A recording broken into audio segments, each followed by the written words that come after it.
Most people experience bloating at some point in their lives, maybe even frequently, but when is it normal and when is it a sign of a more serious root cause? That's today's topic. Welcome to The Perfect Stool, Understanding and Healing the Gut Microbiome. I'm Lindsay Parsons, and this is my podcast, and for today, for the first time, videocast so that YouTube listeners can see me in person. I'm a certified health coach, and I work out of Tucson, Arizona, and virtually for clients anywhere in the world. So to start, let's just define what bloating is. Bloating is when gas is building up in the digestive tract due to bacterial fermentation and pushes the stomach outward, causing pain and tenderness. I'm well familiar with bloating as it was one of my primary symptoms of gastrointestinal distress from a young age.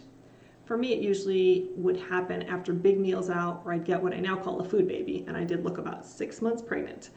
But it became more and more frequent for me as I got older, and not just after big meals, but after almost every meal.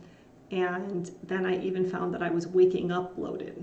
So that's when it's really, if you're having that, become a real problem. And if you're not sure if what you are is bloated, most people will describe it as feeling as if you're really full, like you've just had a huge meal, or a tight feeling in your stomach and abdomen. Or you may also find that your stomach is swollen and painful to the touch, and have other symptoms like gas or excessive burping. This can take all the fun out of eating, so let's get down to why it may be happening. So sometimes bloating is caused by something simple and mostly harmless, like eating too much or too quickly, or even chewing gum. So simple tips like eating and drinking more slowly, drinking less water with meals, chewing gum less frequently, eating smaller meals, and not drinking with a straw could all help if there's no underlying gastrointestinal issue.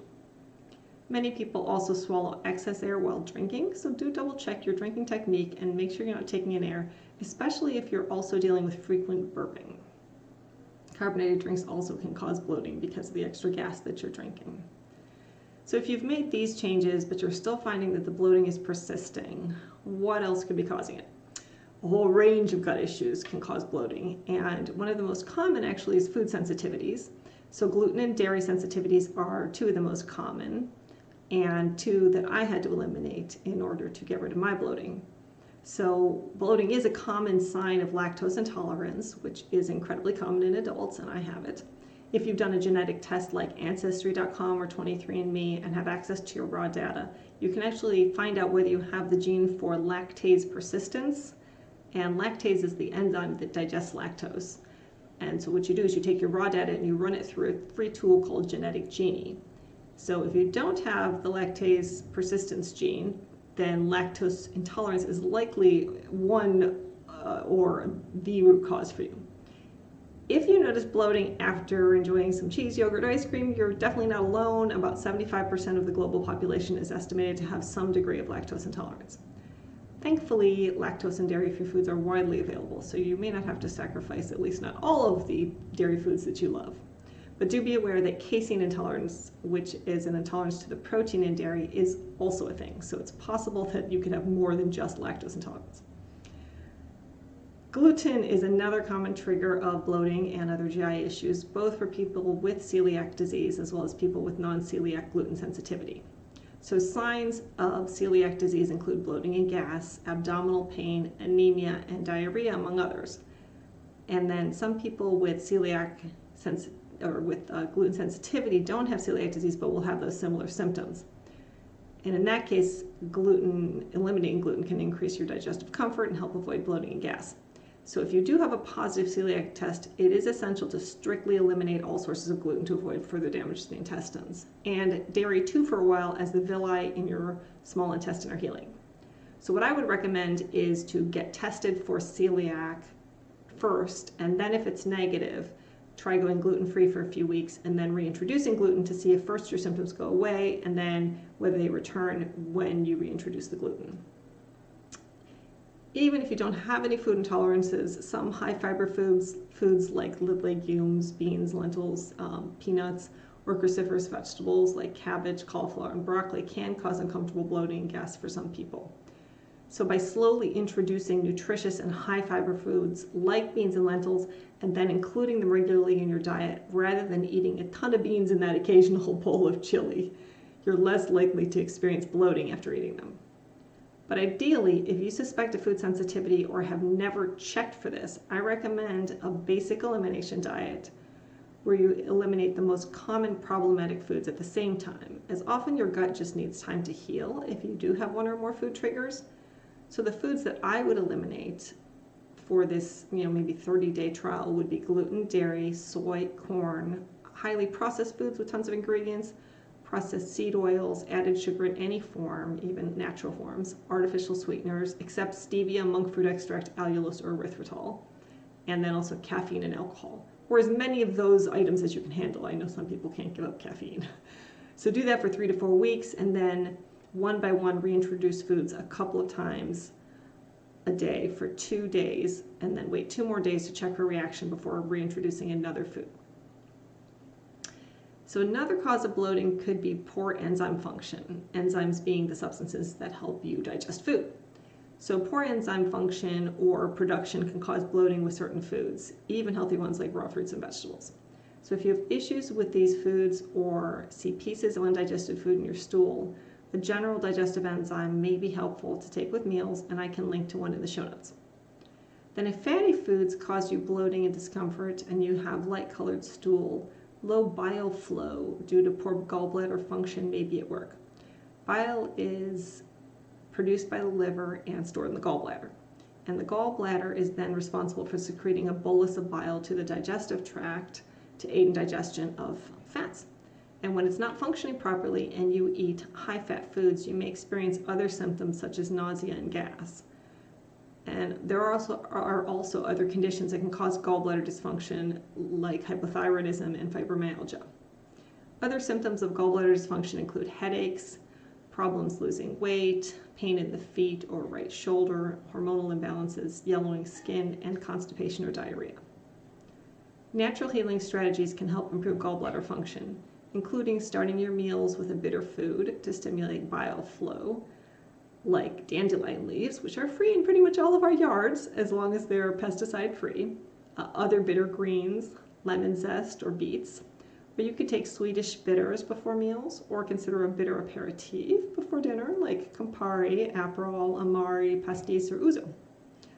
Or if you've had your gallbladder removed or have been diagnosed with low bile flow, you may want to take an ox bile supplement with fatty meals. So I've linked to some good brands of these supplements that you can also look for them in my full scoop dispensary if you want to compare prices in the show notes. So bloating may start during a period of high stress, as eating in a sympathetic or fight or flight state rather than a parasympathetic or rest and digest state will leave food stagnating in your stomach. So if you do find yourself visibly stressed at mealtime, stopping to take 4 or 5 7 breaths, which go 5 seconds in, hold for 5 seconds, 7 seconds exhale, can help trick your body into a parasympathetic state so that you can digest better. Then using meditation, exercise, yoga, those types of things, therapy, coaching, etc. to manage your stress and try and eliminate the underlying causes of stress is a longer-term solution. Also, some sugar alcohols common in many sugar-free or diet-friendly sweets, such as light ice cream and sugar-free candy and gum, could also be a cause of bloating for people. So the bacteria living in your intestines do ferment sugar alcohols like xylitol, sorbitol, and mannitol quickly, and they can produce large amounts of gas. So although sugar-free gum and ice cream may sound appealing, you may be causing bloating and other digestive issues by choosing these foods. Safer choices are erythritol, stevia, monk fruit extract, and allulose, although some people may have issues with nausea with erythritol. So, but those are, if you find foods with those, you're better off with that than sugar too. If all these solutions have been tried and failed, you may have a gut infection from an overgrowth of dysbiotic bacteria, candida, or other fungi. Officially, this may mean a diagnosis of SIBO, or small intestine bacterial overgrowth, which is the root cause of most cases of IBS or irritable bowel syndrome. Some GI doctors will test for SIBO with a hydrogen, methane, and then the newest addition, hydrogen sulfide breath test, which is taken after eating a low-fiber diet for 24 hours or after an overnight fast. I don't typically use them with clients as they're not terribly reliable and don't tell you anything about fungal overgrowth, which most GI docs don't believe in, or parasites or other potential causes of bloating. So rather, I prefer the GI map test or the organic acids test depending on my client's other symptoms, history of antibiotic and other medication use, and past testing. So if your GI doc does diagnose you with SIBO, you may be prescribed an antibiotic called rifaximin, or Xifaxan, which is very expensive, and you're lucky if your insurance actually covers it, but it only impacts your digestive tract. That being said, I still think it's wiser to use herbal antimicrobials because they will also reduce fungal overgrowth, and just taking antibiotics can often leave you overgrown with fungi like Candida and cause more long-term issues.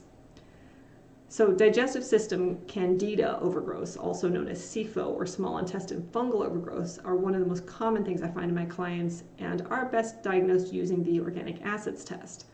Candida is a yeast that's present in all healthy people but can grow unchecked when the bacterial balance of the microbiome is off, usually because of antibiotic usage, which may not seem heavy to you, but a typical American takes antibiotics once a year, so even regular antibiotic usage. Also, it can be caused by high sugar, high carb diet.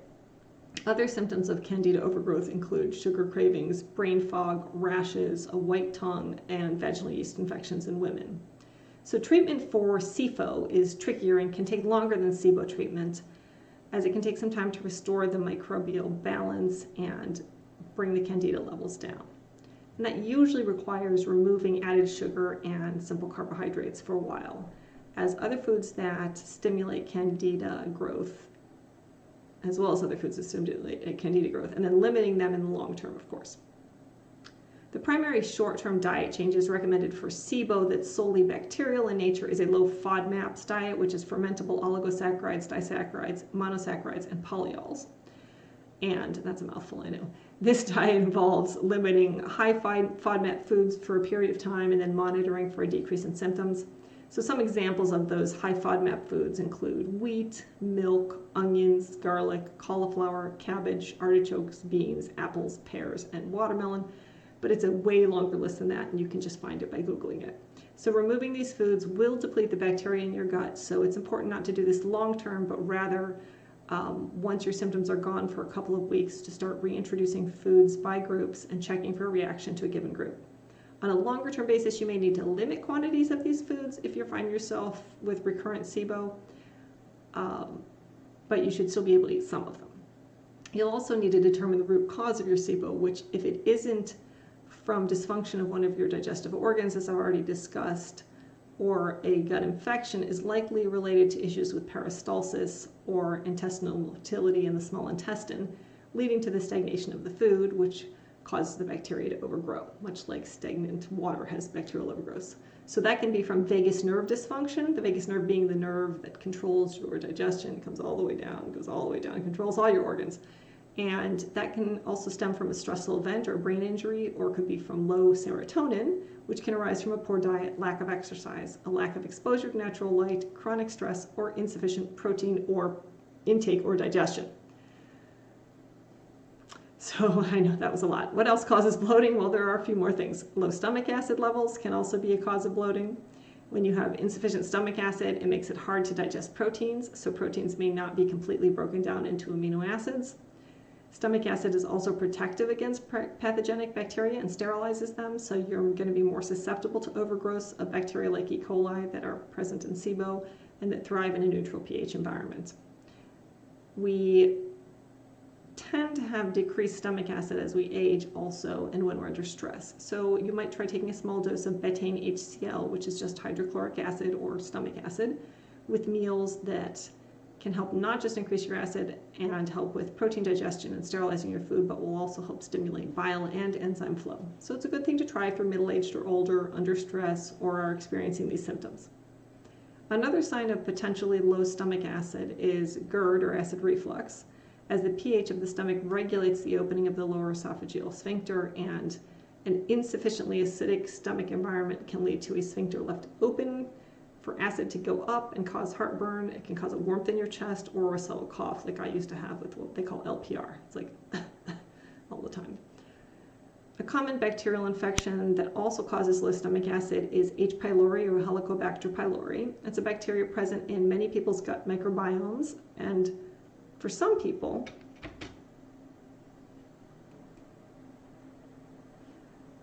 can cause inflammation, GERD, insomnia, nausea, and for some virulent strains, ulcers and stomach cancer. I've seen it in many of my clients, even at levels that are not considered abnormal.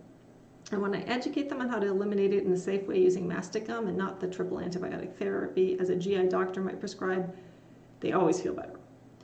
Taking probiotics may also be helpful with bloating, as they can help restore a healthy gut microbiome. However, it can take time for the microbiome to rebalance, so be patient when starting a probiotic and don't expect immediate results.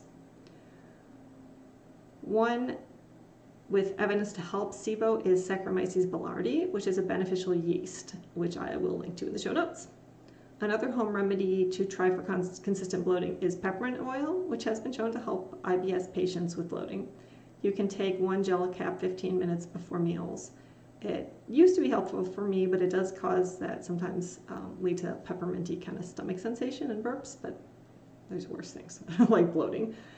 But overall, bloating is an unpleasant and very avoidable experience that I personally put up with for way too long. It's not normal to have a food baby after eating unless you just ate an entire 16-inch pizza, and it's definitely not normal to wake up bloated.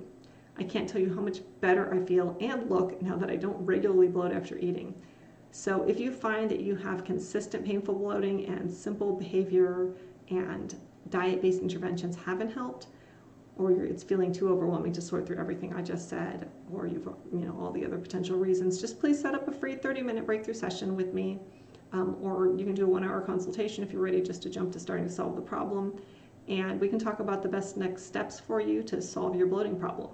You'll see links for both in the show notes or under the video. And also I wanted to let you know that I've begun transcribing the shows and putting it out in blog format. I'll send it out about a week after I publish the podcast and I'll send it in a newsletter with links to that. And so if you want to get on that list, you should go visit my website, highdeserthealthcoaching.com, and sign up for my newsletter. There'll be a pop-up box soon after arriving on the website, or you can just visit the newsletter page under the heading Podcast, Blog, and Videos. Also, if you appreciate the free information I'm giving you, there are some painless ways to support the show. First, you can buy high-quality vetted supplements in my online Fullscript or Wellevate dispensaries. So there is a link in the show notes if you want to sign up for an account there, and you can find a lot of supplements I'm mentioning there, supplements that have been vetted for quality and temperature control and all that. Do compare prices if you find the same supplements elsewhere. I also have an affiliate account at iHerb, which will be most of the links in the show notes. So if you buy from there and press the link or from the recommended supplements page in the show notes, I'll get a percentage. And you can also connect with me by joining my Gut Healing Facebook group if you want to ask a question about gut health or suggest a topic for a guest for the show. And you can also follow my High Desert Health page on Facebook or on Instagram, Twitter, or Pinterest. All those links are in the show notes. And if you haven't yet followed or subscribed to the show or the YouTube channel or within your podcast app, be sure you do that so you won't miss an episode. And please share it with a friend who you know has a gut health issue or in your favorite gut health Facebook group if you haven't seen it mentioned there already. And thanks for listening or watching today, and here's wishing you all the perfect stool.